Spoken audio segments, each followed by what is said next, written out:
many people think that it's Mila because it's double I, but in Finland we have these double vowels, so it's Mia, the same as M-I-A. And I've been actually immigrant myself. I'm an immigrant right now because I'm originally from Finland. I live in Bali, but before I lived in Bali, I've lived in the US 3 times. I was foreign exchange student in Colorado, then I've lived in Dallas, Texas, and also in New York City 3.5 years before I moved here. And actually most of those moves I've done alone. So I've moved alone just to a new country. So I know what it's like when you move to a new country and you need to kind of like find your way to make it there. And just a few words about rapid transformational therapy, what I do now. So basically I work with subconscious mind, and we are going to talk about it a lot today. So I help people to overcome almost any type of issues, from phobias to someone is struggling with public speaking or health, persistent health issues, whatever. It's unbelievable how powerful our subconscious mind is. And let me just, when we start, I'm going to share my screen.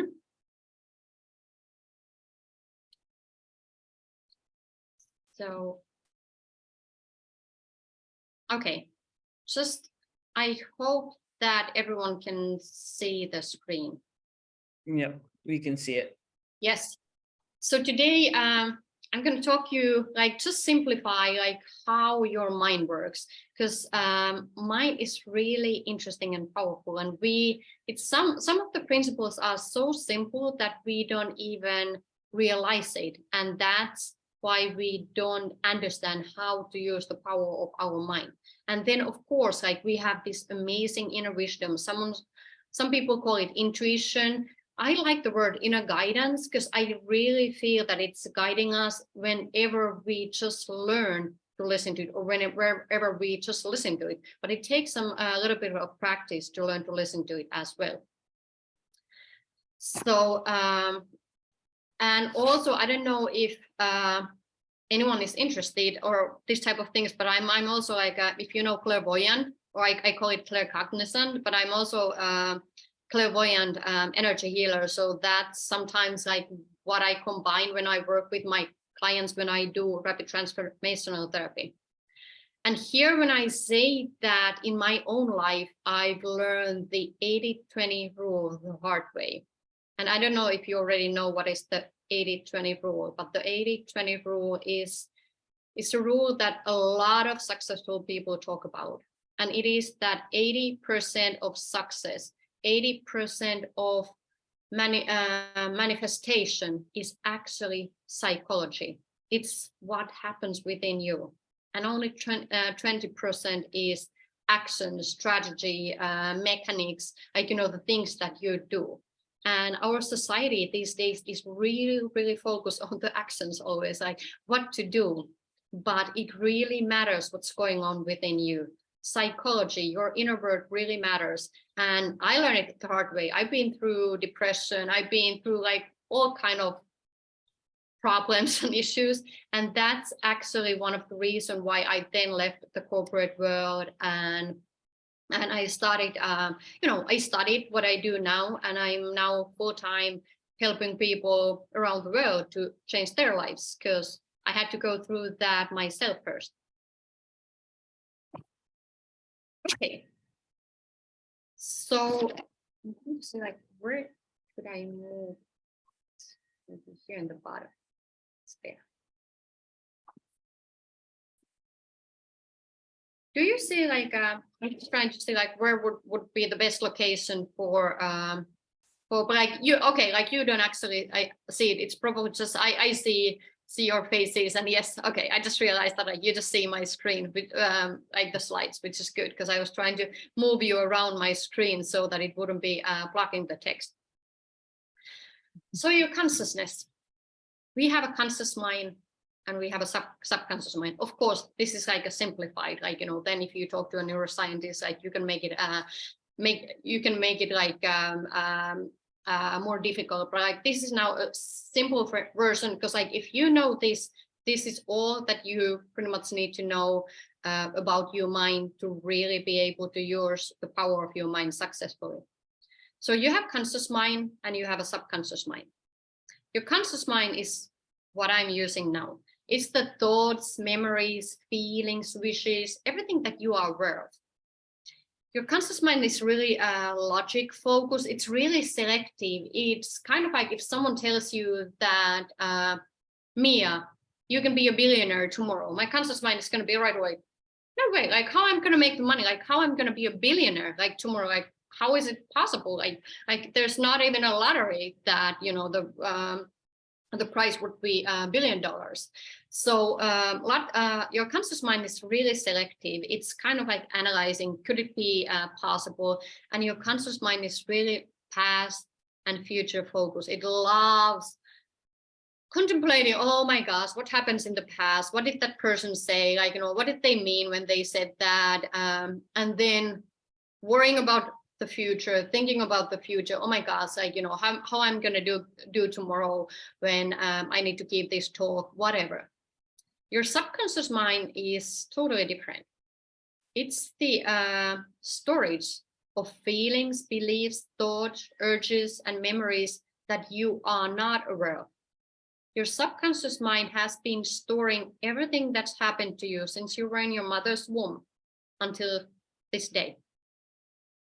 It recalls everything. And your subconscious mind is emotion focused. It's your emotional mind. Conscious mind is the logical mind. Subconscious mind is emotional mind. And it's non-selective. It just basically takes everything in. It just takes in. It doesn't block. It doesn't think that, no, that's not real. That couldn't happen. Like it just absorbs everything. And your subconscious mind, it's present focus. So it only understands this moment. It's really in the moment. It really doesn't understand past and future the same way as your conscious mind does. And neuroscientific research says that your subconscious mind is 1,000 to 6,000 times more powerful than your conscious mind. Dr. Bruce Lipton, if any of you happen to follow him, he says that your subconscious mind is 1,000,000 times more powerful than your conscious mind.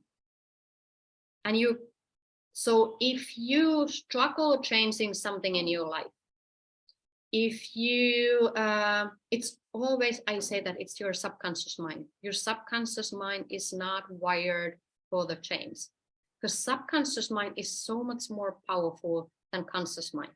I always use the example that if someone has is afraid to fly, so they have flying phobia, you can show them data. I think that based on data, flying is the safest way to travel. You can show that person that, you know, how safe it is to travel. Trust me, still that person is going to freak out when they go to the plane, and they're going to freak out there. Some people just, you know, skip and they won't even go to the plane. Some people have enough willpower that they force themselves to go on that flight, but they are still gonna be really afraid. And that's because subconscious mind is the emotional mind. Subconscious mind always wins. Emotions or our logic. We think that we are so logical. And neuroscientific research actually also says that during our waking hours, so when we are awake right now, 95% of the time, subconscious mind is on the driver's seat. We think that we are so logical when we do our decisions or we make decisions and we decide like, I'm gonna go there or do this and that, or what we tell to people, but it's the subconscious mind. That's the reason why you get offended when someone says something, and later on you are just like, well, why did I took it so personally? Like it wasn't even like, you know, that bad, but it's your subconscious mind.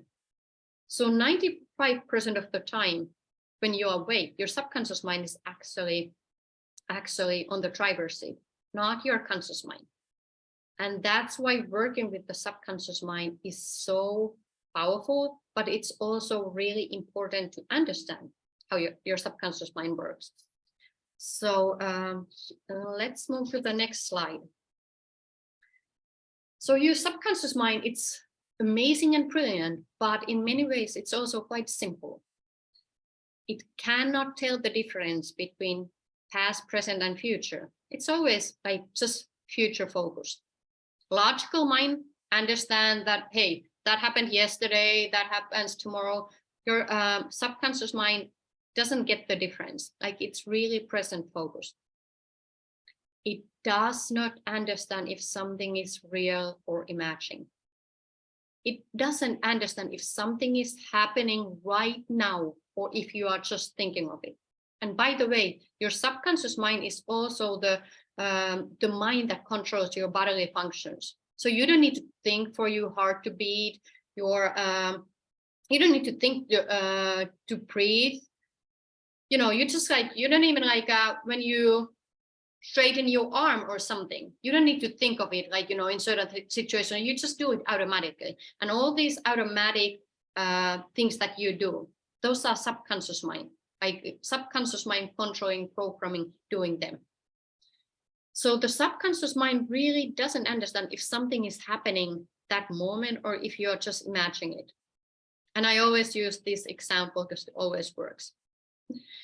If you have a sex fantasy, let's say that you're driving a car alone, you can have a sex fantasy and just like really be in the moment and think of that amazing woman, man, whoever the person is.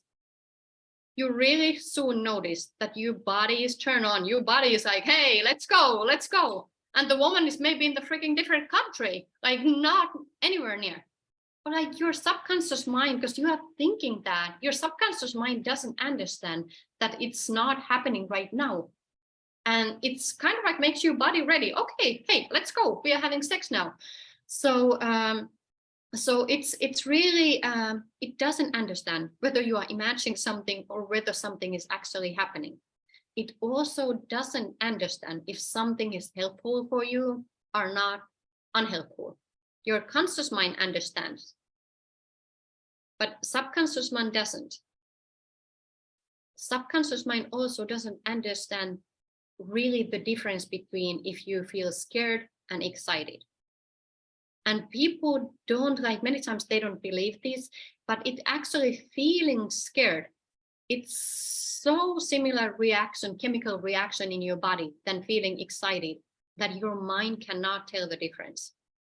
Because like I know how my subconscious mind works, so how mine works. I use these principles. When I moved to Bali, I'm originally from Finland. I was living in the US. So they drive on the right side of the road. Here in Bali, they drive on the left side of the road. And when I got here, I rented a car and I was just driving first a little bit like in my neighborhood. And then after a few days, I had to go to Denpasar, which is the capital of Bali, the biggest city here. And the traffic is pretty crazy here. So I had to drive there. And I noticed that already like a few days prior to that, I started to feel nervous. And I was like, oh my God, it's like how it's going to go. And I had a huge compassion for my mom, who's really nervous driver. And I was like, okay, like this is how she must feel. Because I've always been really confident driver. And then I realized, I was like, okay, like, hey, I don't want to feel scared when I'm driving there. So I started telling myself that I feel excited. I'm so excited about driving there. Like, I can't wait to drive there. I'm so excited. And I just kept repeating that for 2 days. And the morning when I woke up, like the morning when I had to drive there and I woke up, I honestly, I felt excited. And of course, my logical mind, my conscious mind was like, Mia, you are not actually excited, like you are scared, but because subconscious mind always wins. So I really felt excitement in my body. And of course, because I had been telling myself that I'm excited, everything went super well. Of course, like then when I was driving, I was telling myself all the time, everything goes so well. I'm such a good driver. So everything went really well. So you can apply these understandings in your real life. And I do that all the time because like it's such a simple thing. Just start telling yourself that if you are afraid of something, that you are actually excited about it, because your subconscious mind cannot tell the difference. And also your subconscious mind cannot tell the difference if something is good for you or bad for you. it just takes, like, if you think that, yeah, nothing works for me, like things always go wrong for me, like I'm so bad at this, like, I just can't do this. Your subconscious mind, it's not that like, no, Mia, like you are really good at this. It's just like, okay, you're thinking that you are really bad at this, like, so it just takes it all in. It's not, it doesn't tell you that like, hey, you have to start to like talk positively and think positively about this, because it just takes everything in. It doesn't judge whether something is good or bad for you. And when you remember these principles, you actually can start to adjust your inner talk, like your inner dialogue, how you talk to yourself. And I always say that if there's one communication skill that everyone should know, it's the inner communication. That's the most important communication skill that you need in the world. And nobody's teaching you that, pretty much. Like, they teach you how to communicate with other people, but it's so much more important how you communicate with yourself. Because your mind can be your best personal assistant. Trust me, like, it can be your cheerleader, it can be your best personal assistant, but you need to know how to talk to your mind. So next, we are going to go over 3 principles of how, like, really fundamental principles, how our minds work. And I don't take credit for these principles. So these principles are by Marissa Peer, who actually, by the way, developed RTT, the form was like a therapy form that I do. And like Marissa, she has been therapist, I think that 35 years. She has been voted the best therapist in the UK several times. So she has, I think that currently she mostly works with royals or movie stars, so like really big celebrities. But she's now teaching other people her method, so that more people can get help. And when it comes to mind, I remember when I learned these principles from her, that really, for me, that was like one of the light bulb moments in my life. I really understood why I've been struggling with certain things. And then I also learned, like, okay, like, how can I start to talk to myself? How do I need to change my inner dialogue to change these things in my life? So we are going to go, you can see them now on the screen, but we're going to go over them one by one. So first of all, your mind does always what it thinks you want it to do. Like I said earlier, your subconscious mind doesn't understand if something is good for you or bad for you, unhelpful or helpful. It just does always what it thinks you want it to do. And let's say that you have to give a speech at school the next day, and you are just really nervous, and you're like, oh my gosh, like, I don't want to do it. Like, I hate it. Like, like, it's like everyone are just gonna be looking at me, and like, I feel so nervous, and like, I don't want to do it. Well, your subconscious mind is like, oh, okay, Mia, I'm happy to help you. And the next morning when you wake up, you have a high fever or something. And your subconscious mind is not thinking that, okay, like, when you don't give the speech now, you maybe need to give it later, or then you get a lower grade and things like that because you didn't do it. No, it just listens. Okay, she doesn't want to do this. This thing is causing pain to her. If you are thinking that I'm dying under the paperwork, a lot of people are like, I'm dying under the paperwork. Like, I don't want to do this. Your subconscious mind is like, yeah, okay, I know how to help you.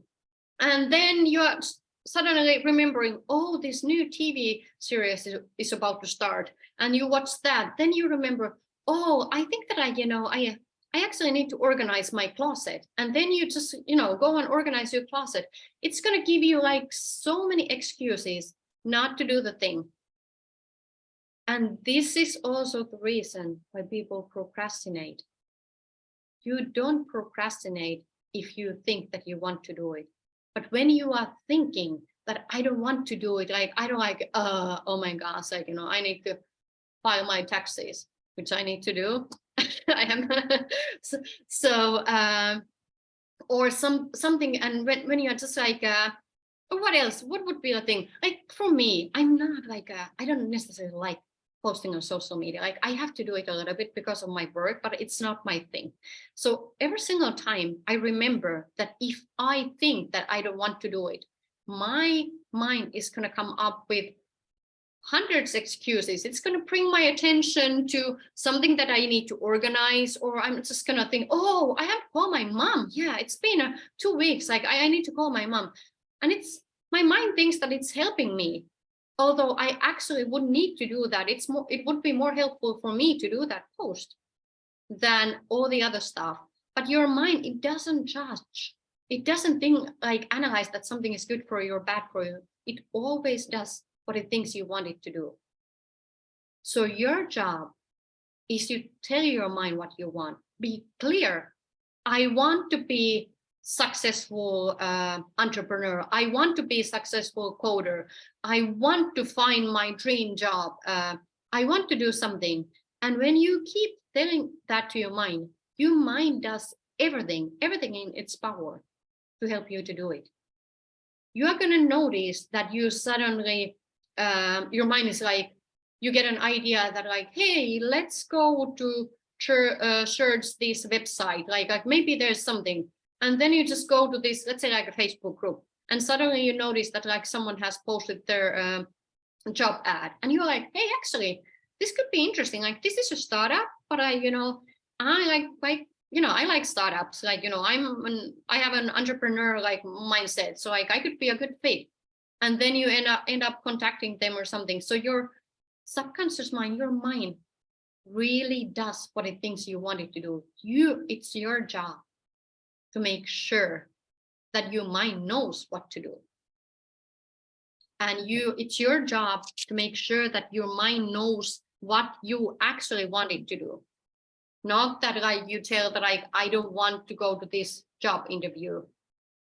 You never know, like, when you go to a job interview, even if you feel that it's not a match for you, you never know. The person who's interviewing you could know someone who's looking for a person like you, and then they could refer you, like say that like, hey, I don't think that you are a match for us, but my friend is actually looking for someone like you right now. Like, would you be interested in talking with him or her?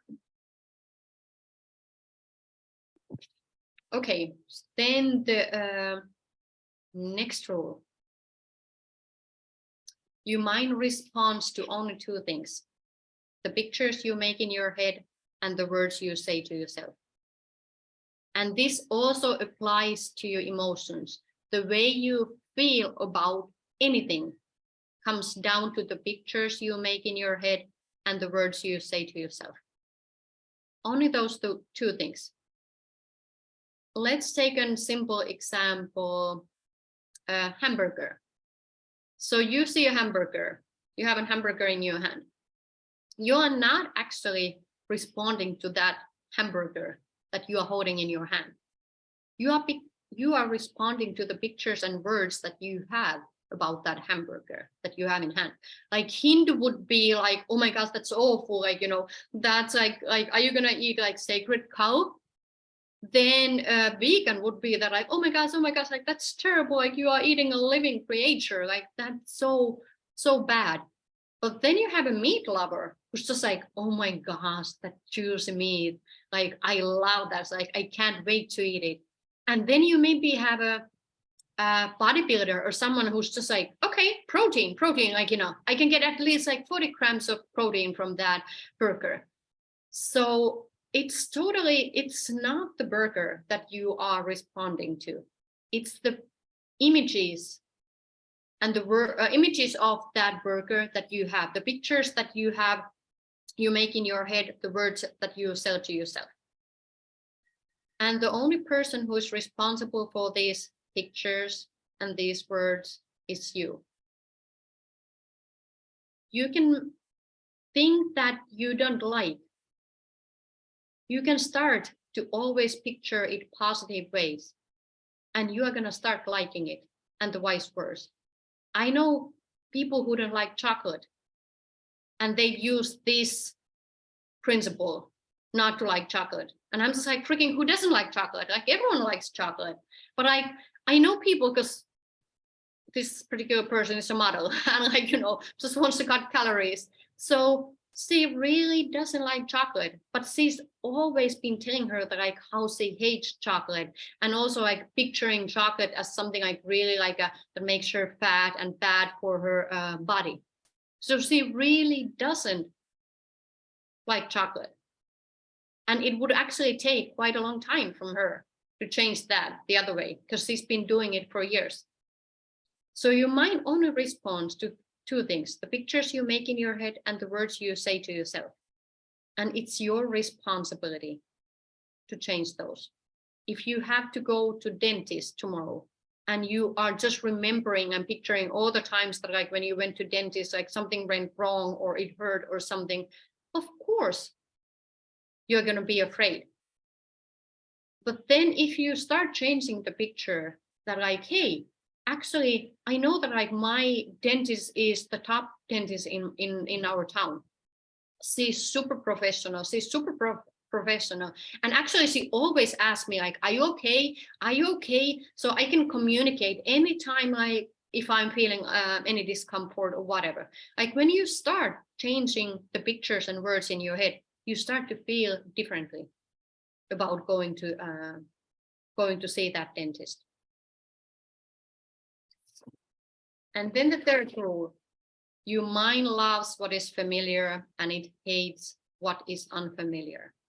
And this is something like this was probably for me the most important, because I went through the phase in my life when I was always just feeling this kind of, when something went wrong, I was like feeling this like a victim, like, oh, things just like don't work out for me, and they always work out for other people, but like they don't work out for me. And then because I was into self-development, I was reading books, attending all kind of like seminars and courses, and after those I would be always like, in this kind of like a better, like more confident place for a few months or sometimes for a few weeks. And then again, something happened and I was like always just things go wrong for me.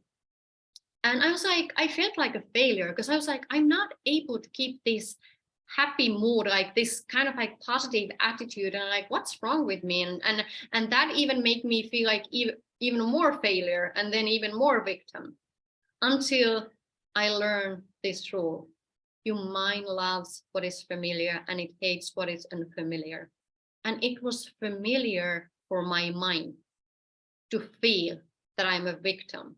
Always things that I think that like when something goes wrong, like it was familiar to my mind to think that, hey, you are a victim, things don't work out for you. But the good thing is that you can make familiar unfamiliar, and you can make unfamiliar familiar. And how do you do that? By repetition. Your mind learns by repetition. Repetition, repetition, repetition. So for me, then when I realized, hey, I'm not actually a failure. Like, it's just my mind likes what is familiar. So it's not that I'm not able to keep this like a positive vibes going on. It's just that like, when something goes wrong, my mind wants to go to what's familiar because it likes what is familiar. So it's now my job to teach something else to be familiar. And then I just started like repeating, like, constantly like, hey, things always work out for me. Things always work out in my favor. And trust me, to these days, that is my mantra. And I don't know, but that's how it goes in my life. Things always work out in my favor. It's not maybe that they go right away the way that I want, but they always work out in my favor. I'm about to fly to Singapore tomorrow. When I was booking the flights, I was in Dubai a few weeks ago. I met these nice ladies there. They are traveling and we are now meeting up in Singapore this weekend. So so they had booked this hotel and they just shared where they are staying, and I checked the hotel and I was like, okay, looks pretty nice. Like I'm just going to stay at the same hotel because that's going to be nicer that we are all in the same hotel. So I started to book the hotel online, and when you choose your room, then there are these like options that you can have like a breakfast, not with breakfast, whatever. And and different price categories. And in this case, the cheapest price category was that book and pay later. And I was like, okay, I book and pay later if that's the cheapest way to book this room. So I tried to do that. But for the booking, they still require your credit card information. Didn't work. I tried my one of my credit cards, didn't work. Then I tried a second one. I tried the third one, the Finnish one, because it's always like I can trust the Finnish one, like it always works. Didn't work. And I was like, damn, like, I really want to stay in the same hotel than the other ladies. Like, how can I book the room? And then I just found the hotel's email address. And I emailed them and told them what happened. And then I get this email back, and they're like, a few days later, and they're like, oh, you can just we have this option that you can book and then pay later. So you don't need to pay it right away. And I was like, well, that was actually exactly what I was trying to do, but it still asked my credit card information for the booking to go through. So before replying the hotel again, I was like, okay, I'm just gonna try again. I tried again, and guess what had happened?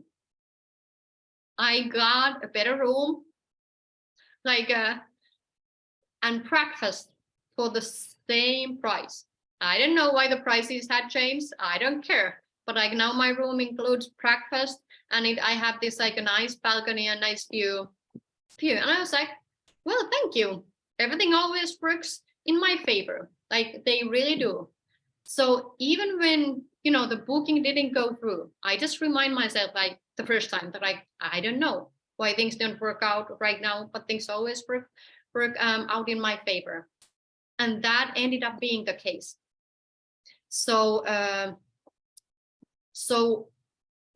be aware what kind of beliefs and thoughts you keep repeating, because your mind learns by repetition. And you, like I said, you can make unfamiliar familiar. Another example would be of this, that hey, let's say that you are used to drinking coffee with sugar. And then you just decide, you're like, okay, I need to cut down sugar. Everyone says that it's not good for me. So I need to cut down sugar. And trust me, the first day you drink coffee without sugar, your whole body and your mind and everything is no way, this is not working. Really, you can't do this. They just taste awful. How people drink coffee without sugar. But if you keep doing that for 2 weeks every day, try to drink coffee with sugar after that, and your mind is no, what the heck? What are you doing? No, I don't want this sugar stuff in here. So your mind learns by repetition, and your job is to make the unfamiliar familiar and familiar unfamiliar, so that they serve you the best way. I had other day I was talking with a client. She approached me because she's depressed, and then has some relationship issues. And then she told me that I've come to the conclusion that I just love drama. I just love drama, in relationships. And I was like, no, you don't love drama in relationship. Nobody does. Drama is familiar to your mind. Your mind likes drama because it's familiar. That's what was happening actually in her childhood home. But I was like, you don't like drama in relationships. Nobody does. But it's familiar to your mind. It's familiar to your mind. And now it's your job to make something else familiar. So to summarize this all, your mind really believes whatever you tell it. So it's really your job to tell it better things. It's your job. This 80 that happens within you, this 80-20 rule that I was talking about, this 80 is actually your job. I can help people and guide them. When I do RTT, I always tell them that, okay, we know that you want to have a change, and you haven't been able to make that change. So we know that there's kind of a virus in the computer. So during the session, I help them. We access the subconscious mind. We find out the virus. We delete it. And then we install a new, better program, which serves and helps the client. And then after that, they need to listen to this recording. I make them a recording and they need to listen to that, because we need repetition. We need to make sure that the new program starts running properly. So you can have help, when it comes to this 80, but ultimately the responsibility is you. I cannot listen to that recording from my clients. I cannot change their inner talk. Like, I'm teaching them how to start to talk to themselves, how to communicate internally, how to think, that type of things. But it's their job to do it. This 80 is always your responsibility. You can find people who can help you to change that and modify that and upgrade your computer system, so to say. But it's always your responsibility. It's not other people's responsibility. And I would really, really recommend all of you just changing your inner language. Start telling yourself, if you are looking for a job, start repeatedly telling yourself, I excel in job interviews. I always say the right thing the right time. I'm the best coder, whatever, in the whole city or on this street or whatever.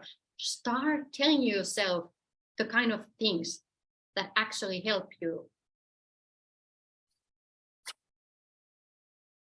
And then I know that like some of you think that this is super simple, but nothing will make your self-esteem grow as fast as self-praise.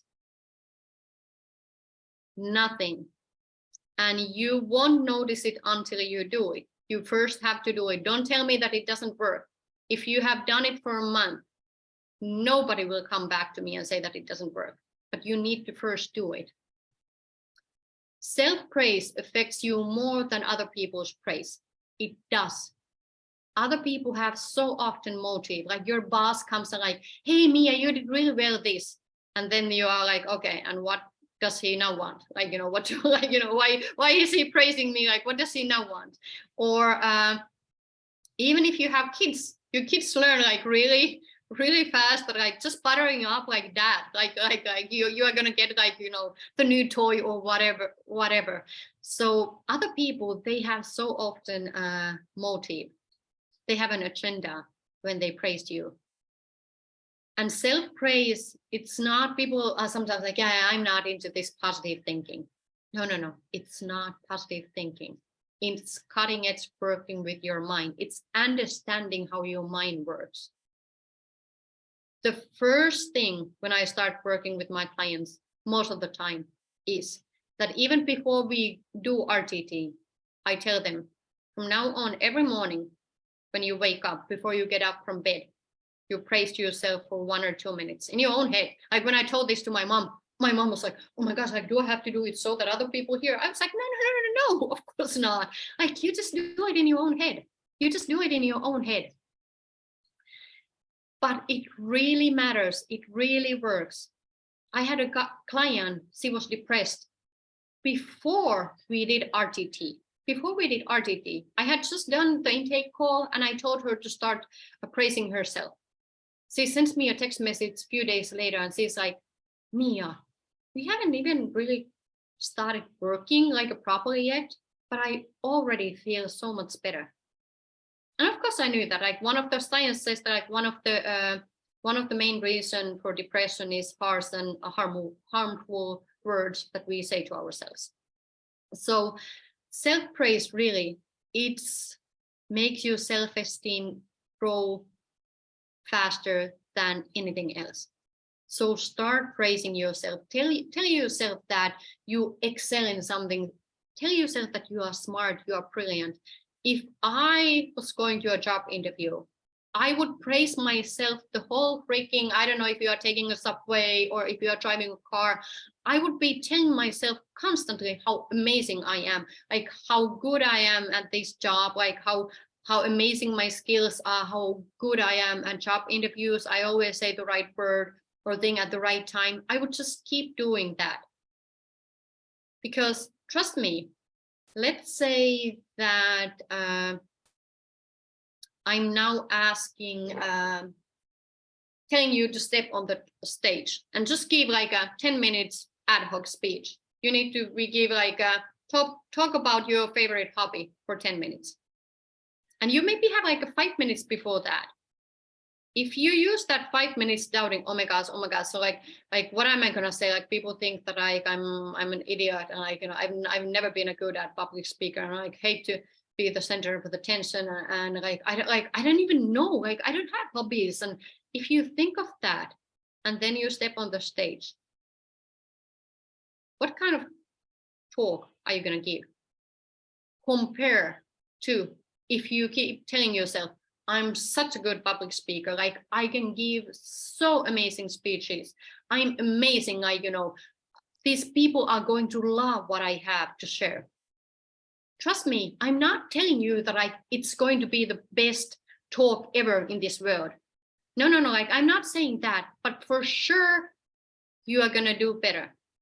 You are gonna do better for sure. Do you think that there's any athlete that has won the Olympic gold medal who has been telling themselves that like I can't do this, like I don't know, I'm not so very good at this, like, you know, I don't know how I'm gonna do that. Of course, every single one of them who are in the Olympic Games, they tell themselves that I'm the best, even the ones who know that they cannot win. They tell themselves, I'm the best, I can do it, I can win. Because that's when you get the best outcome. And your mind listens to that. So your mind does everything in its power to help you. And let me see, like I don't see the time. Simple exercise, if you sometimes want to do, we don't, well, we could do it like if you have paper and pen. Really simple exercise, because this also really helps with job hunting, like if you are looking for a job. So just take a paper and do this, like draw a line in the middle. And then first in the left side, just write, I suck at whatever the work is that you want to do. Coding, I don't know, engineering. I'm really bad at engineering, whatever. Just write it there. I'm really bad at engineering, coding. I totally suck at it. And then after that, I want you to write, how does it make you feel? How does it make you feel when you write there or when you think that you are bad at coding, engineering, in tech stuff, whatever it is? I'm not super tech savvy, so, and I know that you guys are, so I'm not gonna even try to use the right terms here. But how does it make you feel? Most likely it's gonna make you feel maybe insecure, bad, sad, unhappy, failure, something like that. So when you are feeling that, then write down what type of actions do you do? What do you do when you feel like that? What type of actions do you take? Most likely you don't even take an action because you don't want. You feel a failure already. So you don't take an action or do something. You just, yeah, you're just there dwelling in your own misery and I'm not good. So then on the other side of the paper, write down, I'm the best coder in my town or even in my country. It doesn't have to be true. But like now, you remember, your subconscious mind doesn't understand what is true or false, what is really real or imagined. Just right there, like I'm the best engineer in the whole city, or I'm the best 20 years old engineer, or I'm the best engineer in 20s, like in my town or whatever. And then just feel and write down, like start write down, how does that sentence feel when you think it, when you write it down? How does it feel? Does it make you feel proud of yourself? Does it make you happy? Maybe even joyful, confident, probably confident, I would assume. Maybe satisfied. And then when you are feeling those emotions, start to think and write down, how will you act? What type of actions will you take?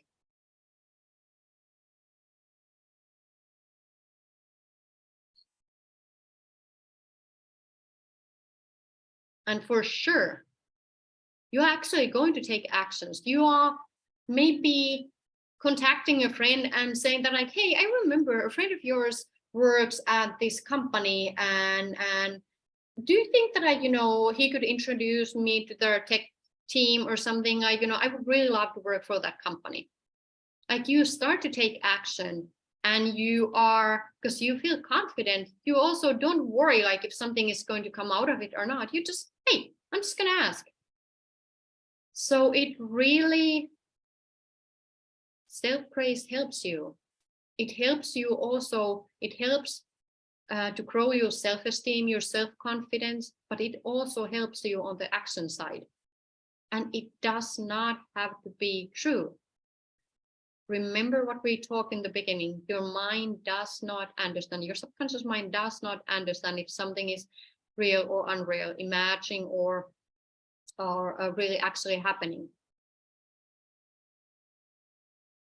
And you don't have to, like, even if you tell yourself that you are the best coder in the whole town, it just makes you feel good about yourself.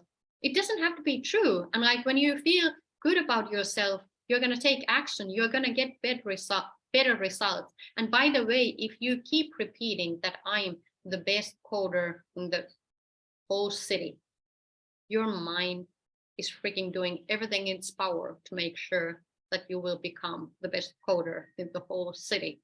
And you can just choose your job. Like, you don't just, everyone wants to hire you, and you can just like pick your job and just, name your salary, say that, okay, this is how much I cost. Like, if you want to hire me, this is how much you have to pay.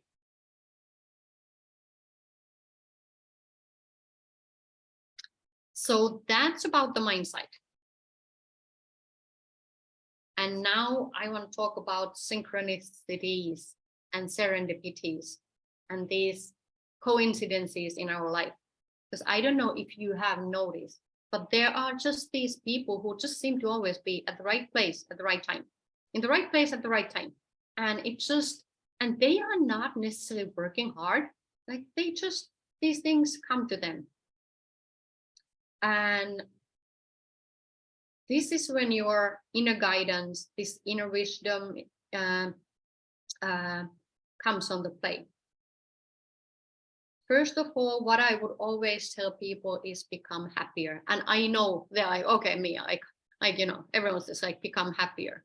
But my question to you would be, when you have been miserable, complaining about something, I don't know what just happened, how many times something like positive surprise just happened to you, like suddenly, in that kind of moment?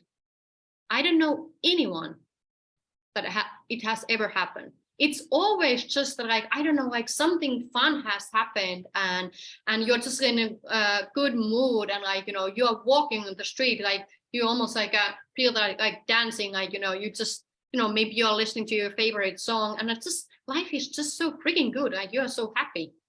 And then you pop into the next store and you start talking with random danger, and suddenly they have a job for you. By the way, this is a true story. So that's why I use that. I know people who have had like someone calling them. They didn't know about the job, anything. Like, someone has talked to someone, and they had talked to someone, and I don't know, like, what was the freaking whole circle. And this person was, by the way, my sister-in-law. So like, like, I really know that these things are true and they work. So when you are happier, when you are in a better mood, that's when these serendipities, they start happening. They unfortunately don't happen when you are complaining about your life, when you are miserable and just like, oh my gosh, like things don't work out for me, and like this is so hard to trying to find a job and whatever. Another thing is that become more grateful for what you have right now.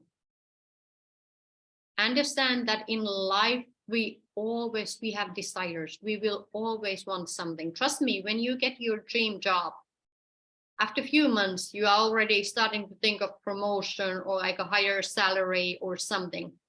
It's just natural. That's how we are built up. And that's totally fine. We always want something, like whether it's then like a, I don't know, boyfriend or girlfriend. Like, yeah, maybe when you get your dream job, then you want to have a boyfriend or girlfriend. Then when you meet them, you want to get married, or you want to have your dream holiday, whatever, dream house, dream car. We always want something. And that's totally fine. Even the people who are millionaires right now, they want something. They always want something. But like what many of them have understood, that like you need to, there's always this gap between where you are and where you want to be. And you need to learn to be happy and grateful for where you are, because that's going to make it much faster to get to the point where you want to go, where you want to be.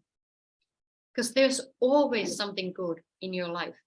So even if you don't have that job yet, be grateful for whatever you have. Like, it's amazing, beautiful day. Maybe the sun is shining.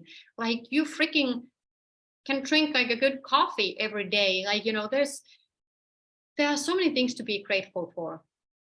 And this feeling of gratefulness, feeling grateful, that's the kind of place also when the synchronicities and serendipities, when they start happening. I've seen it happening so many times in my own life, other people's life. Like, it's not like, you know, when you just feel miserable and think that like, yeah, it's just like, oh my gosh, like I'm here, I want to be there, but like I'm here, nothing is working out for me. No, there are not a lot of like a nice coincidences that you are attracting. But when you feel happy and grateful, those things start to happen more and more and more often. Then I would also absolutely advise to learn to what I call stop. Stop.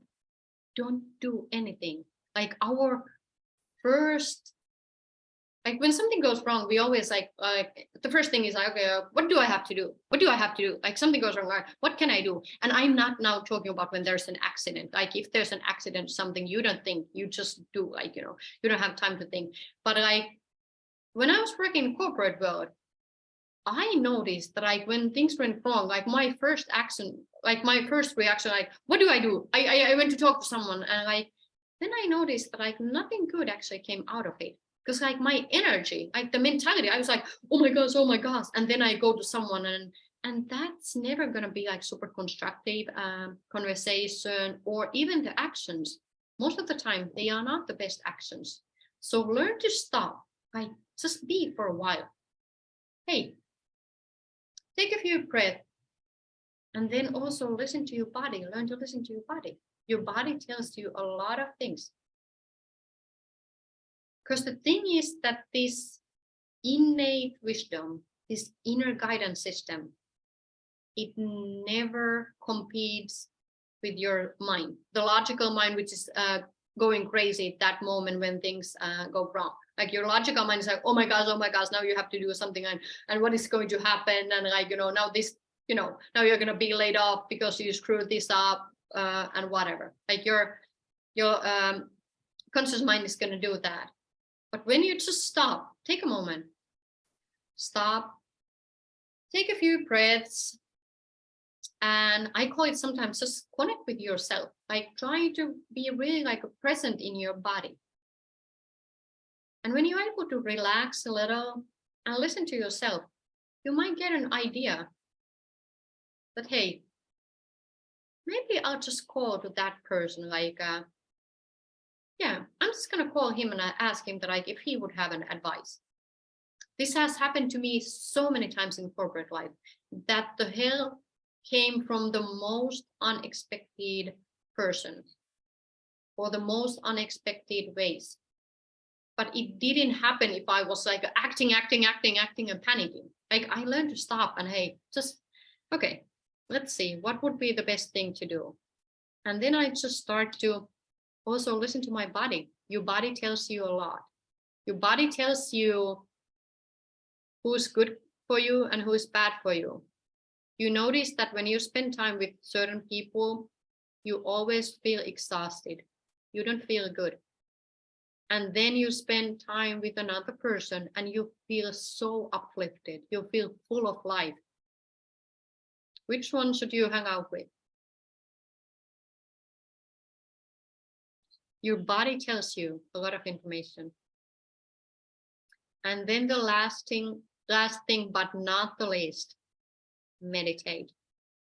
Because like I said, this inner guidance, your intuition, inner wisdom, whatever you want to call it, it's the one which helps you to pop into that store and then have the conversation with the random person who then actually ends up hiring you. It's your inner guidance, like, bringing you these ideas. But the more you learn to listen to it, and meditation is really, really good way to learn to be present and also listen to your inner guidance, your intuition, because it's something that you need to learn to listen to. It takes a little bit of practice, and that's why I really recommend meditation for everyone. But if you combine these four, like if you are grateful for the most of the things that you have in your life, you are happy and you can listen to your inner guidance, trust me, you will be at the right place at the right time. Whether it is, I've had like, when I was living in New York, I remember I was going through meetup events. And suddenly there was just this one event, like photographer was talking. And I was like, I just had a feeling that I need to go there. And I was like, but I practice this a lot. So like I'm really tuned into my intuition and hearing like my inner innate guidance or innate wisdom. But I just felt that I have to go there. And I've also learned that I don't need to know the reason. I just have a feeling that I need to go there. And I ended up going there. And what ended up happening is that like that photographer and I ended up doing a project together. So it was really, and like he's still to this day a friend of mine, really nice guy. So, and it all just started from the fact that like I was browsing through meetup events and I just had the feeling that I need to attend this event. I didn't know why, but I just went because I had the feeling. So the more but like you don't hear these feelings, these little inner impulses, if you are just running your life around, like you never stop. I always say that when I was living in New York, and I love New York City, but to me, it seemed that like people can never stop. Like when weekend comes, it's like, what's your plan for the weekend? Like it's never, you don't have a moment that you don't have a plan. Like you always need to have a plan and doing something instead of just, hey, how about just being sometimes? Just being. That can be really, really helpful because that's when you start to hear the inner guidance. That's when you also start to get the ideas, maybe that, hey, I'm just going to call to this friend who I haven't talked for years. And then you're going to call the friend, and actually through that call, you end up getting a job interview or something.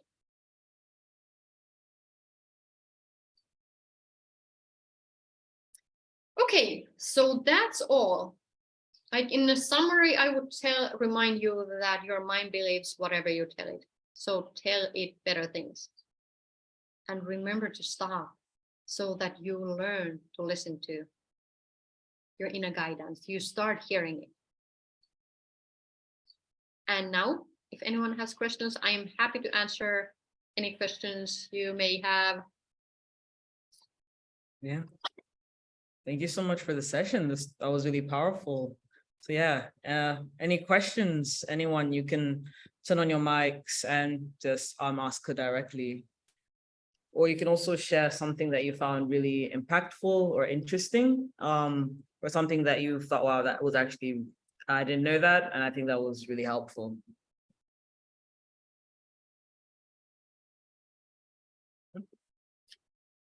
Okay, maybe I can go first then.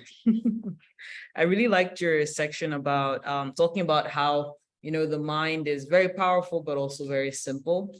Because I think I'm a person of habit.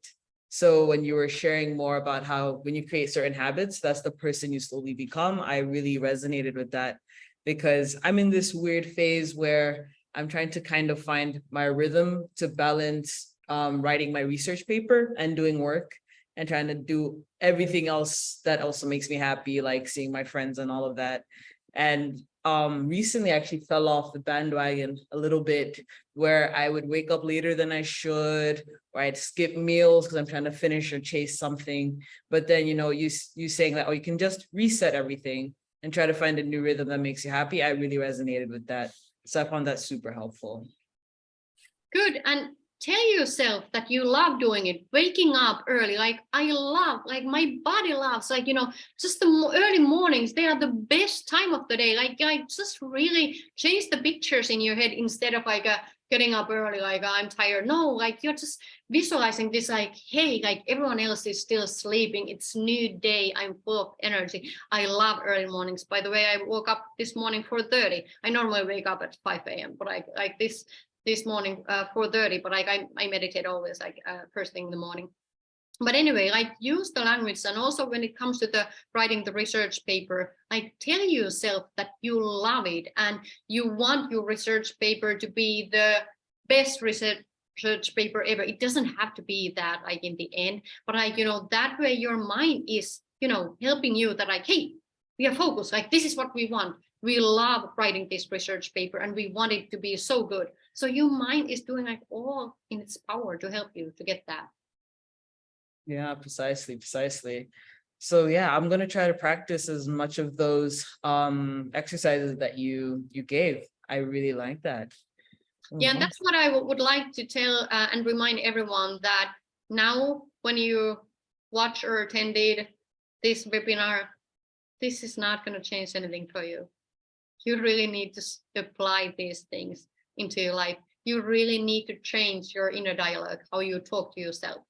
Like you need to do that in practice. That's when you get results, not just by listening to this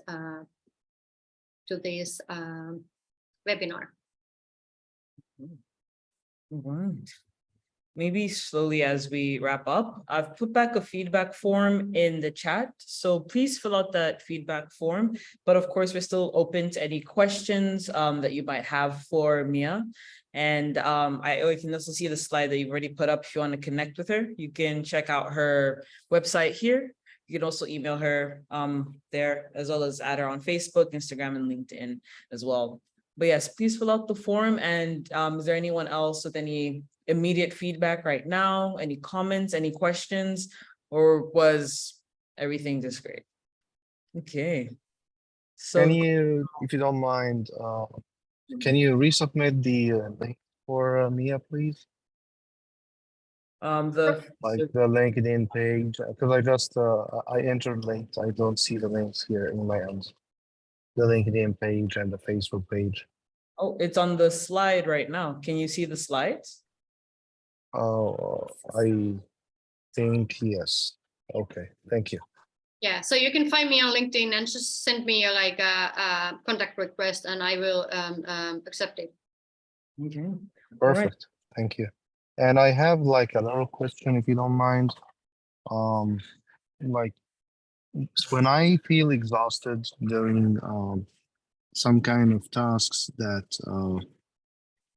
it's usually like a power consuming tasks that gets you into, especially when you're doing coding and programming, it gets you super exhausted that you feel like fatigue or you can't give more at certain point, even though like you stayed on lectures for the whole day, and then you come at the end of the day, you just stop doing it, saying like that's called a day and we'll continue tomorrow.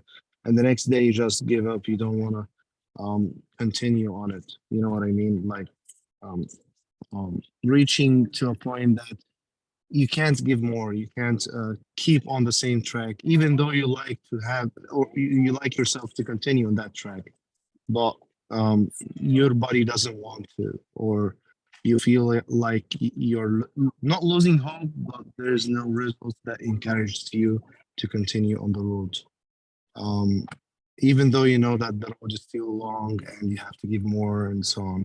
What's the best advice just to keep me on the track? So I would say that you need to kind of like be able to see the bigger picture and then the smaller picture.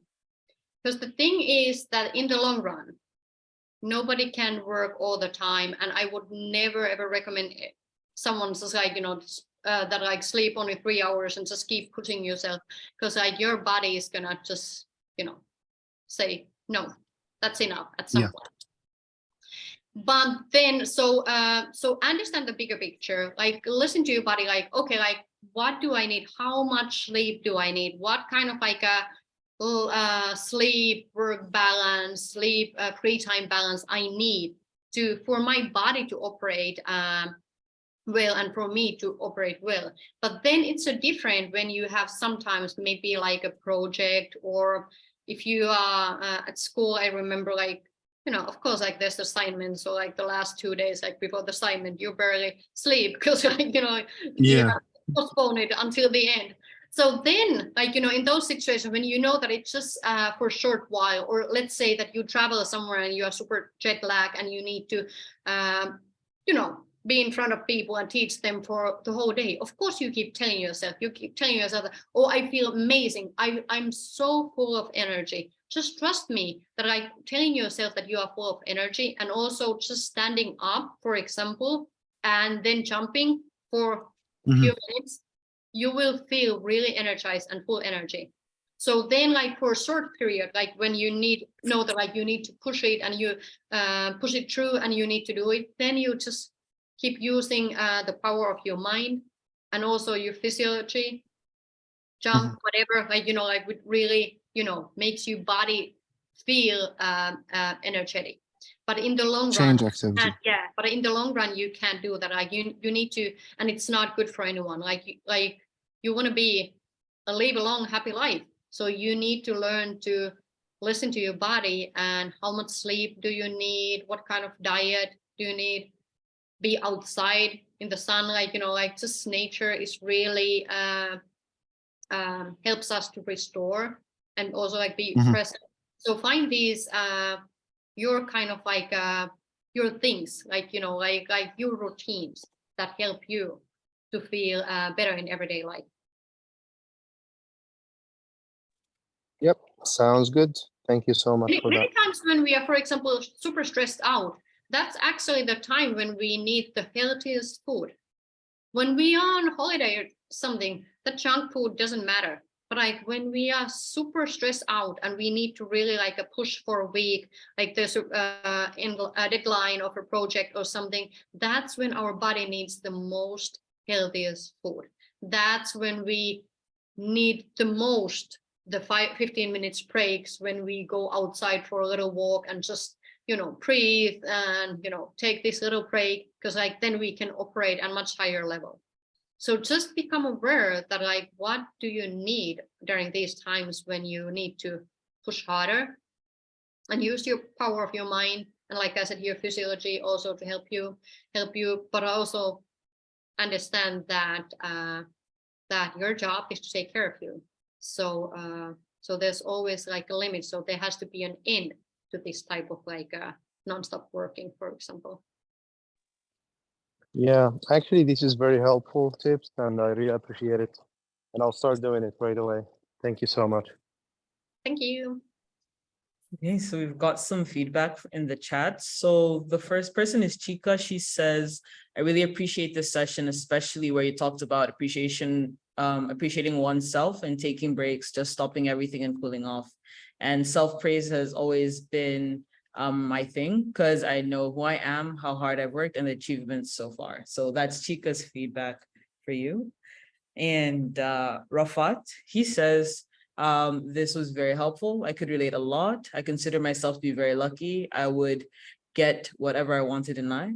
But recently, my luck just ran out. I was finding it hard to keep on track. Luckily, I got my wife who encourages me every day.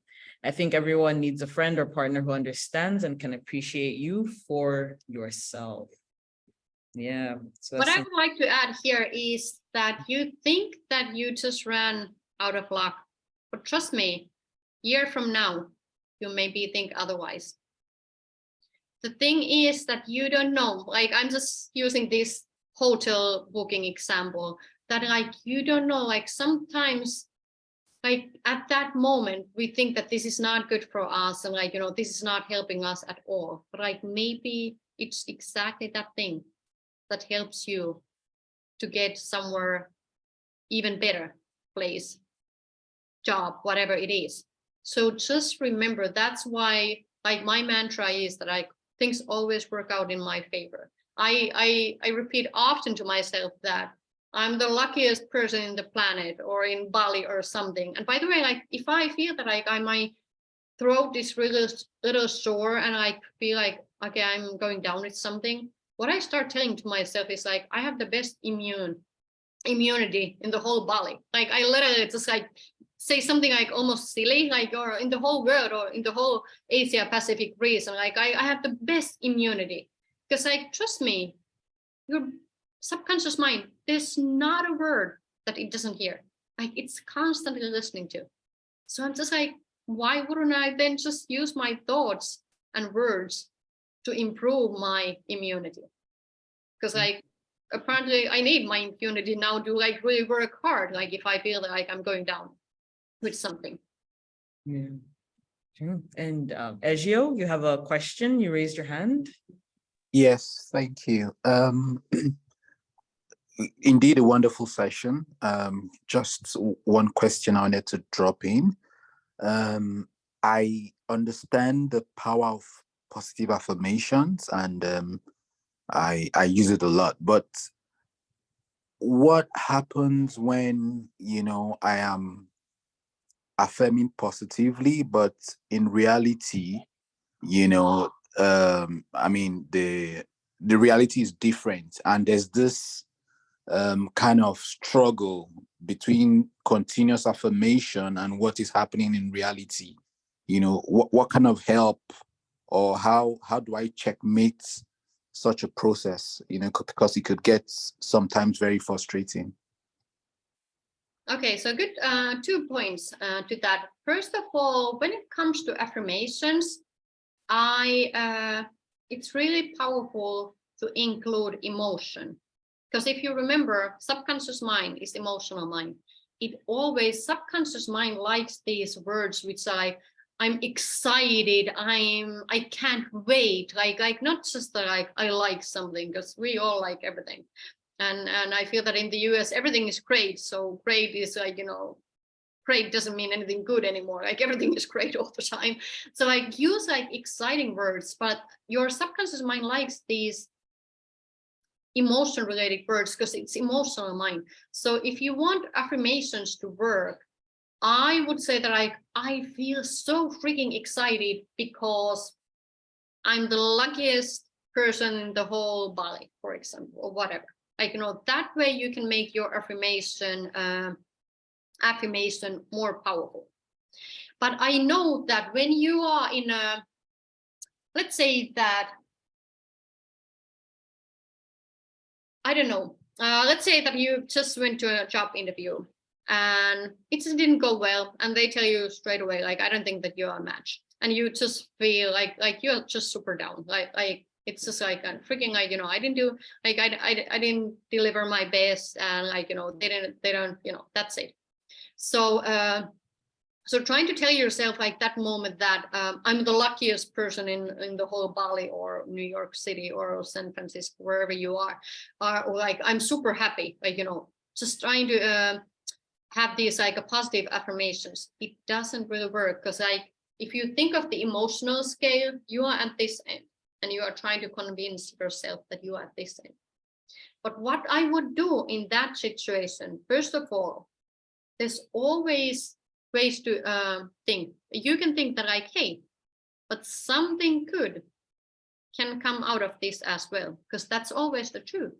Maybe you didn't get the job because there's even better job for you. Like something good can come out of anything. Trust me, I have clients who have had cancer and now they say that the cancer was the best thing that ever happened to them, because they wouldn't be the kind of person that they are right now. They would have not approached me. They would have not learned all this stuff, like change internally. Like they're like that's the best thing that happened to me. So anything that happens to you, that actually can be a door to something better. So that you can think, like trying to make yourself to think that in that moment that like you are super happy and everything like lucky or something. No, like it's trying to make you feel the total opposite of two emotional ends, but trying to think that like, hey, something good can come out of this. And there are times, then maybe remembering, hey, there are actually times when something went wrong and then it ended up still working out. So just because also I'm sure that like all of you have heard of the law of attraction. So basically that the like attracts like. What people don't understand is that the law of attraction also applies to thoughts. The more you start to dwell in and think something negative, then you remember, oh yeah, and also like, you know, last week that didn't work out. And oh my gosh, I still like, you know, I forgot to do that. Like all negative things just keep coming. And like you are in this loop of like a negative thoughts. So I would try to start to stop that and not think something super happy, but like something more neutral. Like I said, hey, something good can come out of this, because that's the truth. If you had to bet all your money that something good cannot come out of that situation, you wouldn't, because you know that actually something good can come out of it, although it first doesn't seem. So I would just start to try to keep my focus and move my focus and thoughts to something more like a neutral, which then start to attract other neutral things. And then like little by little, you add like something positive, and suddenly you notice that, okay, you were here, you want to get here, you're already halfway through, like, you know, how you are feeling about it.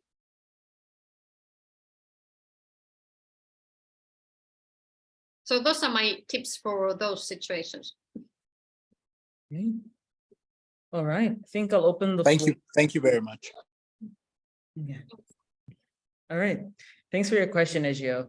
So I'll open the floor for one last question before we wrap up the session. So would anyone like to take the last question, or is everyone good to go? I'll give you guys about 30-ish seconds. Anyone like to jump in? Oh, another person here from the chat. So this is Jubaida. She says, thank you so much for the great session. We enjoyed it and appreciate it. And it was great. It was a great learning experience. And yeah, it's mirrored by, I think, everyone so far. Even Satab says the same thing. Thanks, Mia. It's a great session and I learned a lot. Afia says, thank you, Mia, for the nice session. Maud Ashraful says, thanks, Mia. It's a great session. So yeah, so far, seems everyone's really enjoyed the session. Okay. Great. All right, maybe so yeah, so once you filled out the form, you're free to go. But yes, thank you so much, Mia, for your session. I think it was fantastic. I learned a lot, and from the feedback so far, it seems everyone else also had a great time. But yes, hopefully we'll get to see you again in another webinar. But yeah, thank you so much for your time and your expertise. Thank you. Yeah, I enjoyed it. So and best of luck. Like, let me guys know. I would love to hear your results when you start to apply these things, because trust me, you are going to get results. You are starting to notice different type of things happening and coming on your way when you start to apply these things that I taught today.